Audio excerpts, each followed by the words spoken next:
एक गांव में एक सुखी परिवार रहता था। उस परिवार में 3 भाई और एक बहन थी।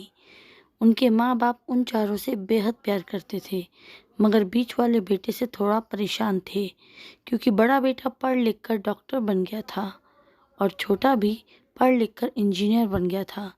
मगर उनका बीच वाला बेटा बिल्कुल गंवार और आवारा ही बनकर रह गया।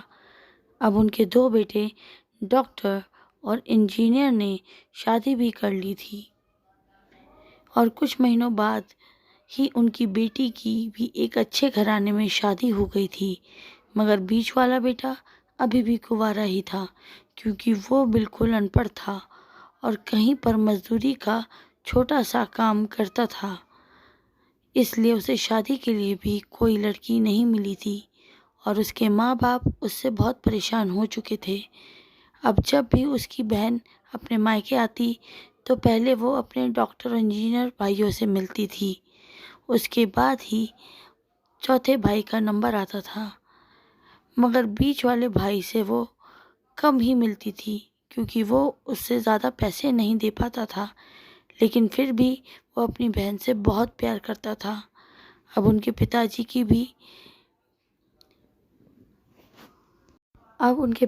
की बीच वाले बेटे की शादी के बिना ही मृत्यु हो गई।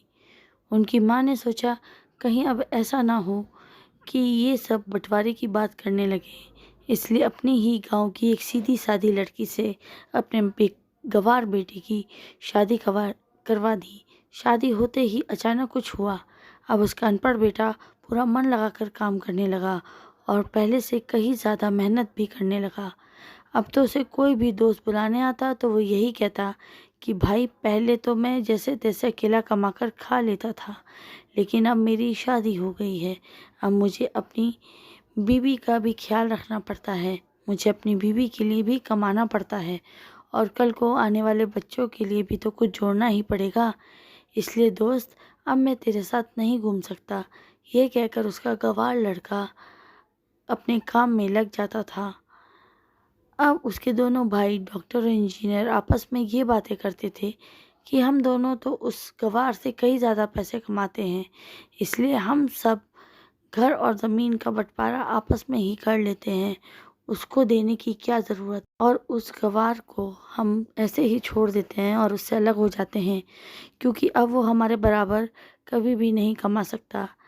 दोनों भाई अपनी माँ को लेकर बंटवारा कर लिए और उन्होंने अपनी बहन को भी बुलवा लिया और अपने गंवार भाई से ये भी कह दिया कि आज तुम अपने काम पर मत जाना, क्योंकि हम सब आज घर और ज़मीन का बंटवारा करेंगे।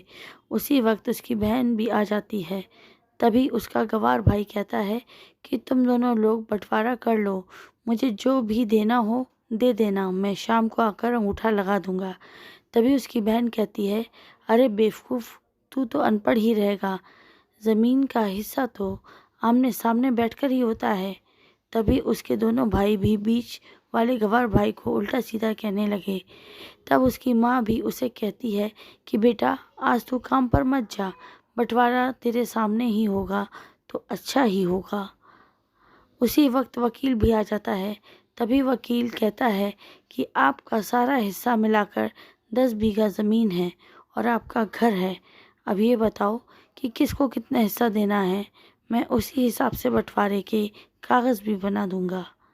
यह कहकर उसी वक्त उनका गंवार भाई कहता है कि वकील साहब, 5-5 बीघा मेरे दोनों भाइयों के नाम लिख दो और ये जो हमारा मकान है ये मेरी प्यारी बहन के नाम कर दो। तभी उसके दोनों भाई और बहन पूछते हैं कि तुमने ऐसा क्यों कहा और तू हिस्से में क्या लेगा। तभी उनका गंवार भाई कहता है कि मेरे हिस्से में मेरी प्यारी माँ है ना। और तभी वो अपनी पत्नी की तरफ मुस्कुराते हुए कहता है कि क्यों मेरी प्यारी पत्नी, क्या मैंने गलत कहा। कि पत्नी अपनी सास से लिपट कर कहती है कि माँ से बड़ी वसीयत क्या होगी मेरे लिए। और उसी वक्त उसका गंवार पति भी अपनी माँ से लिपट जाता है। गंवार बेटे बहू के इसी प्यार ने ज़मीन जायदाद के बंटवारे को एक सन्नाटे में बदल दिया। तभी बहन अपने गंवार भाई के गले लगकर रोते हुए कहती है कि माफ़ कर दो भैया, मैं आपको समझ नहीं सकी। तभी उसका भाई कहता है कि मेरी प्यारी बहन, इस घर में जितना अधिकार हमारा है उतना ही तुम्हारा है।